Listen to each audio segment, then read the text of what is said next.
Hello there and welcome. You're watching All 24 News World News program coming to you live from Algiers. Coming up next, the President of the Republic, Abdelmajid Tebboune, affirmed on Thursday in Algiers, having agreed with the French President Emmanuel Macron on an official visit to Algeria to establish a new orientation for the strengthening of bilateral relations.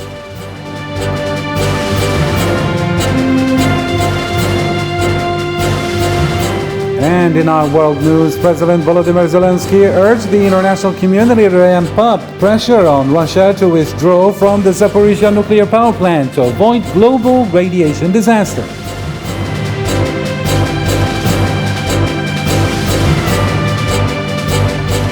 Also coming up, streets and houses in Pakistan's Hyderabad were inundated in floodwater following heavy rains.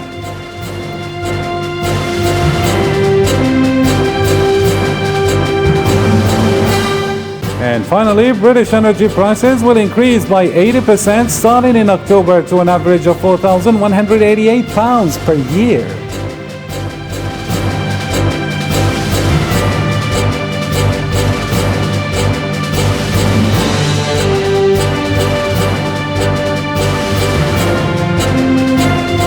Welcome to the program. I'm Karim Zachary, and those were today's top stories. First in on topical news, the President of the Republic, Abdelmajid Tebboune, affirmed on Thursday in Algiers, having agreed with the French President Emmanuel Macron on an official visit to Algeria to establish a new orientation for the strengthening of bilateral relations based on the establishment of an exceptional global partnership based on the principles of mutual respect and trust and the balance of interests between the two states.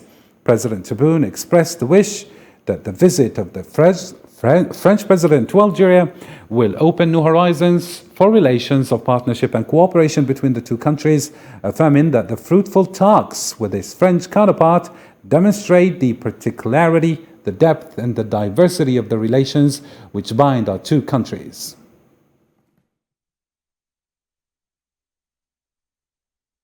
تطرقت مع الرئيس ماكرون. We discussed together all the aspects relating to bilateral cooperation and the means of strengthening it, with a view to serving the common interests of our two countries and guaranteeing our relations in all areas, a qualitative impetus capable of ensuring consecration of the new orientation that we have agreed to anchor. This same orientation is based on the establishment of an exceptional global partnership in accordance with the principles of mutual respect and trust and the balance of interests between the two states. شراكة استثنائية شاملة في ظل مبادئ الاحترام والثقة المتبادلين وتوازن المصالح بين الدولتين. And on the bilateral level, the President of the Republic, Mr. Abdelmajid Tebboune, stressed that the talks allowed the evaluation of the achievement of the goals and objectives of the Algiers Declaration on Friendship and Cooperation between the two countries. قمنا بتقييم ما تحقق من أهداف إعلان الجزائر للصداقة والتعاون. The talks allowed the assessment of the achievement of the objectives of the Algiers Declaration on Friendship and Cooperation established between the two countries in 2012. We discussed the means of overcoming the different obstacles that impede the realization of the aspirations of the two peoples and the two countries in their drive towards the establishment of strategic relations commensurate with the immense potential, guaranteeing the fulfillment of the great legitimate ambitions of the two peoples. الاستجابة للطموحات الكبيرة والمشروعة لشعبينا. In addition, the President of the Republic underlined that the meeting was an opportunity for the two parties to discuss various matters of common interest, both regionally and internationally. لقد كان هذا اللقاء فرصة. The meeting was also an opportunity to discuss current security and political situations of common interest, both regionally and internationally. On one hand, we exchanged our points of view on many issues of importance to both countries, in particular the situation in Libya, Mali, and the Sahel and Western Sahara, which require joint efforts to consolidate stability in the region. Furthermore, agreed on the need to intensify consultation around the issues that are in the news around the international scene, generating new challenges that threaten the security and stability of our Mediterranean area and even international peace and security. For his part, on the subject of the common past memory of the two countries, the French president indicated that looking back into the past, no matter how painful it is, shouldn't stop us from aspiring for the future of our youth, and revealed that the two parties mandated a mixed commission of historians in charge of opening archives linked to French colonization without any taboos. Nous avons d'ores et déjà décidé qu'ensemble, nous mandaterions une commission. So we have both decided to mandate a mixed commission of historians responsible for opening the archives linked to French colonization, without taboos and with a desire for free access. In this sense, by the end of this visit, the exact writing of what has been recorded will be finalized. Et de part et d'autre, et une volonté ensuite de mener cette œuvre de reconnaissance. The French president also expressed his hope that the partnership between the two countries can draw promising horizons, underlining the necessity to focus on future challenges. I think that this partnership will allow us to build strong ties and also integrate cooperation projects in the academic and scientific fields, as well as diplomacy, to make new common initiatives so as to open new agendas, to look at climate change and biodiversity. We have a common wealth, which is the Mediterranean Sea, and there is a diplomatic will which we express to safeguard this common field, as well as integrate the youth, and encourage scientific research and develop the needed partnership in this field. The French President earlier, Mr. Emmanuel Macron, began a three-day official visit to Algeria on Thursday afternoon at the head of a large ministerial delegation. The President of the Republic, Mr. Abdelmajid Tebboune, on Thursday reserved an official welcome to his French counterpart, Mr. Emmanuel Macron, at the building of the Presidency of the Republic.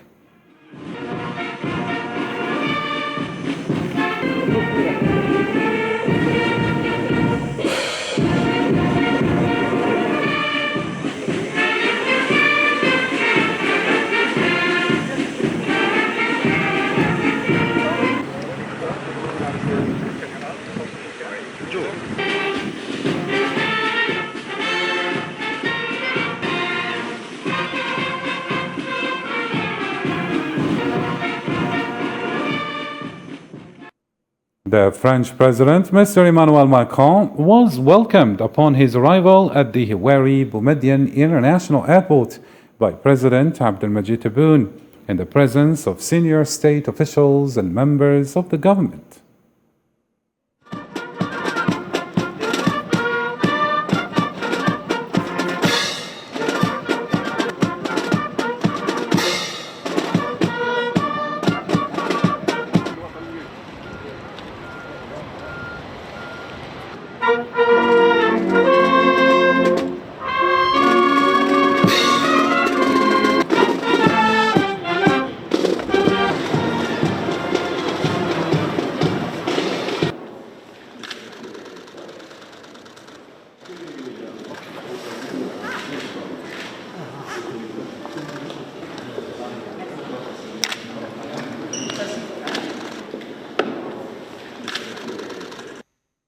France's friendly visit allowed Algeria to impose its conditions for the next era of relations between the two nations.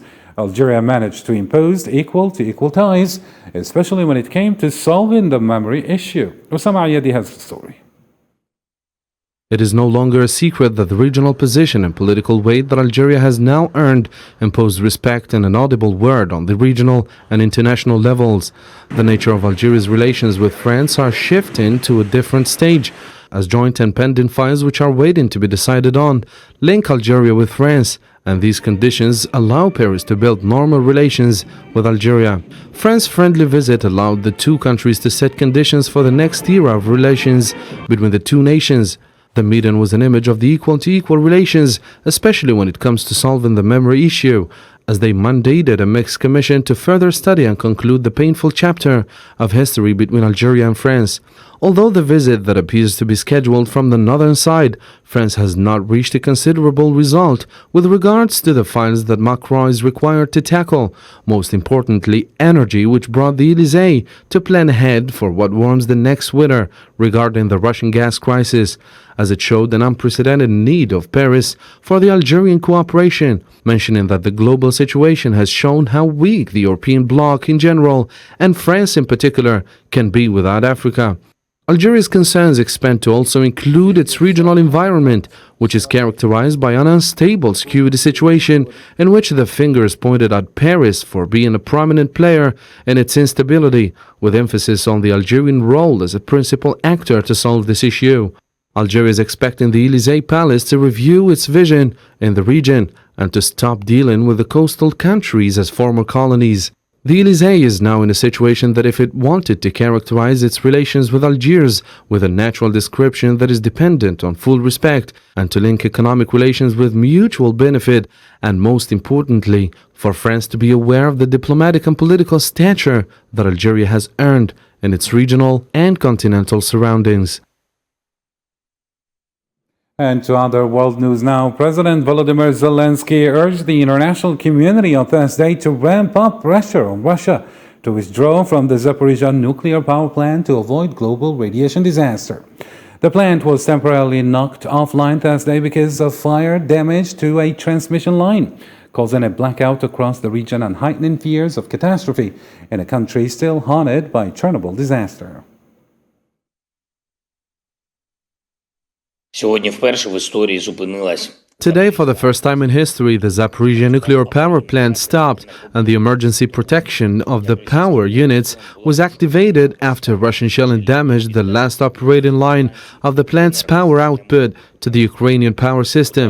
Diesel generators immediately started providing energy to the nuclear power plant itself to support it after the shutdown.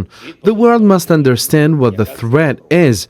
If the diesel generator had not been turned on, if the automation and our station staff had not worked after the blackout, we would now be forced to overcome the consequences of a radiation emergency. Долати наслідки радіаційної аварії. And still with the same fire, Russian President Vladimir Putin signed a decree on Thursday to increase the size of the country's armed forces by additional 137,000. The amount of military staff will be increased as was stipulated in a presidential decree signed in November 2017, according to the decree published on the country's legal information portal.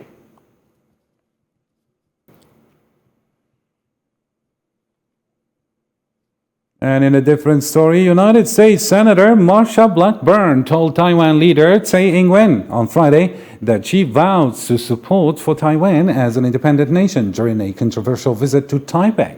The senator arrived in Taiwan's capital, Taipei, on board a U.S. military aircraft on Thursday evening, defying pressure from Beijing to hold the visit among a series of recent trips by U.S. lawmakers to Taiwan.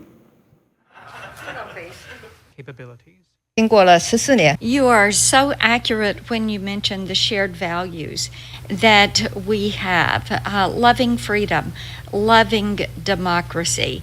And it is important indeed that freedom-loving nations support Taiwan as they seek to preserve their independence and their freedom. To UK now, British energy prices will increase by 80% starting from October to an average of £4,188 per year, according to regulator Ofgem, who called the situation a crisis that required immediate and decisive government action. Ofgem CEO Jonathan Brierley claimed that the rise would have a huge impact on households across Britain, and another surge was likely in January as the wholesale gas prices hit record levels driven by Russia cutting supplies to Europe. So the price cap is a cap on the price that energy suppliers can pay for units, can charge for units of energy. It's not a cap on a bill, it's a cap on the unit of energy. We've just heard that it's increased by another 80%, another £750. That's about £2,000 on a bill in a 12-month period. What it means is that an average UK energy bill is going to be around £3,500 when a year ago it was about £1,200. Streets and houses in Pakistan's Hyderabad were inundated in floodwater on Thursday following heavy rains. Pakistani ministers have urged the international community to help with relief efforts as the South Asian nation struggles to cope with persistent floods occurring nationwide over the past 2 months.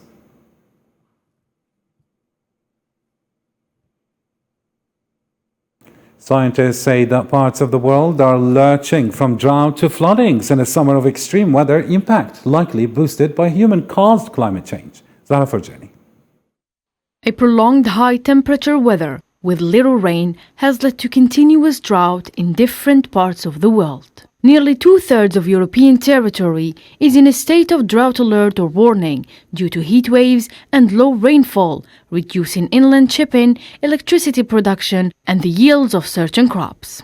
Europe's second longest river, the Danube, has reached one of its lowest levels in the last century. Its water levels recently fell 5 feet in 3 weeks' time. The Danube debit is low at this moment. There are sand rapids between 563 and 565 kilometers, and there are ships waiting to pass. 18 of them are self-propelled and 62 are not self-propelled. The ones waiting to sail up the river wait at 559 kilometers, and the ones wanting to go downstream at 570 kilometers. The St. Louis area and 88% of Kentucky early in July were considered abnormally dry, and then the skies opened up and deadly flooding devastated communities. In the United States and really in many parts of the world, this has been a summer of hydroclimate extremes with pretty wild swings between drought on the one hand and flood on the other. And in a number of places we've seen record-breaking droughts immediately broken by, in some cases, record-breaking floods. The contrast has been especially extreme. The heat waves have affected the southwestern regions of China. The Jialing River, tributary of the Yangtze River, has dried up, leading to a problematic drought for farmers, especially for rice and soybean crops, which are very water-intensive. According to the trend of precipitation, it will generally be less than 25 millimeters in the middle and lower reaches of the Yangtze River in the next 10 days. Under these circumstances, the agricultural drought will continue or further develop. Scorching temperatures across the globe this year have people wondering if climate change is making some places too hot to live in. Some of the poorest and hottest countries in the world are negatively affected by the climate change. However, a similar situation is likely to be occurring in other developing nations. Moving on now, nearly 700 people have spent the last 2 nights sleeping rough outside because of the 2,000-person asylum reception center is full and the government is scrambling to find temporary housing. Sofian Kinturi has the full story. Aid organizations provided care to hundreds of migrants who were camped outside a crowded asylum center in Netherlands on Thursday, while authorities looked into the death of a baby there the previous day. Unfortunately, I'm surprised from the bad conditions here, because I didn't hear about it. If I see it before, I will not come here. Because as I told you, I think I'm in Middle East country, not in Dutch, not in Holland. Medical team from Doctors Without Borders Netherlands was sent to the small community of Tel Appel in the northeast of the country to provide first aid and other support. These are 700 people sleeping rough, no showers, very bad facilities, no health care from the institutions. It might not be as crowded as on the Greek Isles, but if you come here after a long journey as a refugee and you think you find safety, but you find neglect and you sleep like this, even if you are healthy, you'll get sick here. Local residents of the Dutch town of Tel Appel marched on Thursday to protest against the presence of hundreds of migrants who seek shelter outside an overcrowded asylum seekers center. The reason of protest is that we have enough of the nuisance, like the stealing in shops. People are threatened, people are intimidated, they are breaking into cars and houses. Enough of nuisance. When migrants from so-called safe countries arrive, it can take months or longer for their asylum applications to be processed, even though they are finally denied permission to stay. Refugees frequently remain at asylum seeker centers because they have nowhere else to go once they have been given a residency permit due to housing crisis. A former British ambassador to Myanmar, who now heads a business ethics advisory group in the Southeast Asian country, has been arrested on charges of violating immigration laws by failing to register her change of address. Failure to change the address on her official residence permit registration card makes her liable to 6 months to 5 years imprisonment sentence.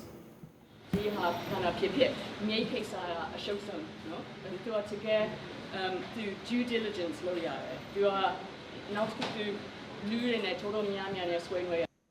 The counting of votes has begun in Angola, where President João Lourenço is running for re-election and the long-time opposition UNITA is attempting to unseat the MPLA party, which has ruled for 47 years from office.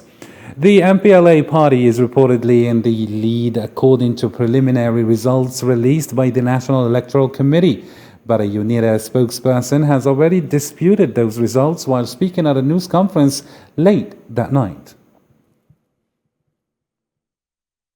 Well, at the end of the day, we are so disappointed because we all know that we remain like this or the number will increase more than they are right now, because they are people in power, they have the tools to manipulate the election, and we all know they're gonna do this at the end.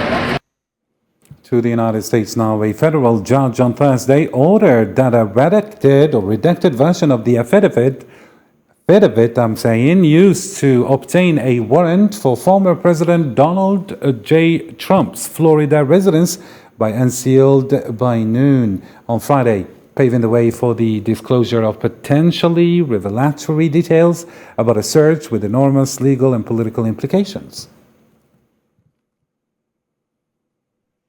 California plans to require all new cars, trucks, and SUVs to run on electricity or hydrogen by 2035 under a policy approved Thursday by regulators that seeks dramatic cut in carbon emissions. Hossein Burkan.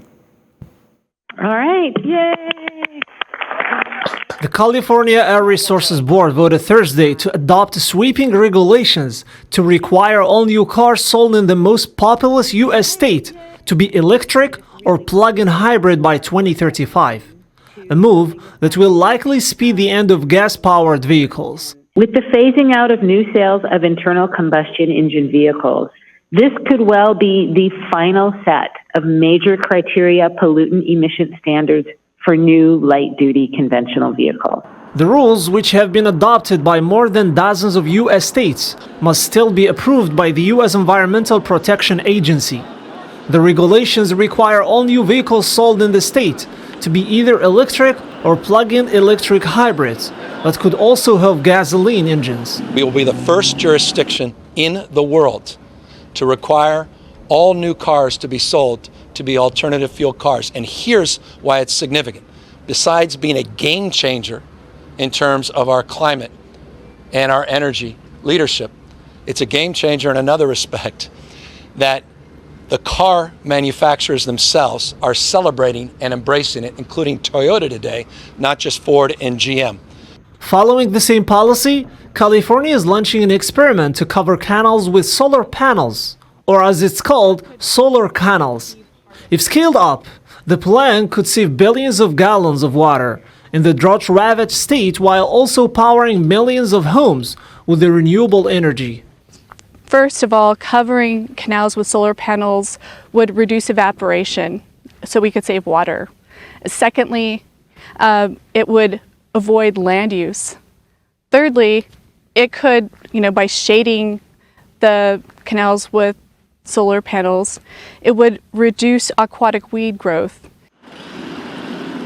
California is a pioneer in cutting carbon emissions and is heading toward a green economy. More than a dozen other states have adopted California's zero-emission requirements. If the goal is reached, California would cut emissions from cars and health by 2040. And for more world news, let's follow this report by Miriam Zian. President of the Government of National Unity of Libya, Abdulhamid Dbeiba, said during Thursday's meeting that his internationally recognized government was the sole guarantor of pressure on various parties to participate in the elections. Beiba's statements come under an international warning not to go to military options between the various groups to settle claims of legitimacy in the country. Family members of 10 miners trapped in a flooded coal mine in northern Mexico have rejected the government plan to find them alive. There has been no contact with the miners, and it is not known whether they're still alive. And Mexican president said that officials would run a proposal by the miners' relatives to seek their approval before publicly announcing it. According to Syrian state media, Israel carried out airstrikes in the northwestern part of the country on Thursday evening. Airstrikes hit positions of Iranian-aligned militia in Syria's Hama region, causing several casualties. The Britain-based Monitor also reported multiple heavy explosions that sparked fires and resulted in several victims.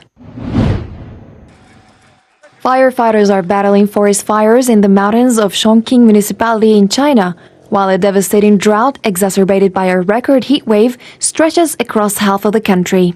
Volunteers are also working to distribute aid and transport firefighters on their motorcycles. And with this, ladies and gentlemen, we reach the end of our program. For more updates, follow us on our social media platforms, Facebook, Twitter, Instagram, and YouTube. Thank you for watching, and bye for now.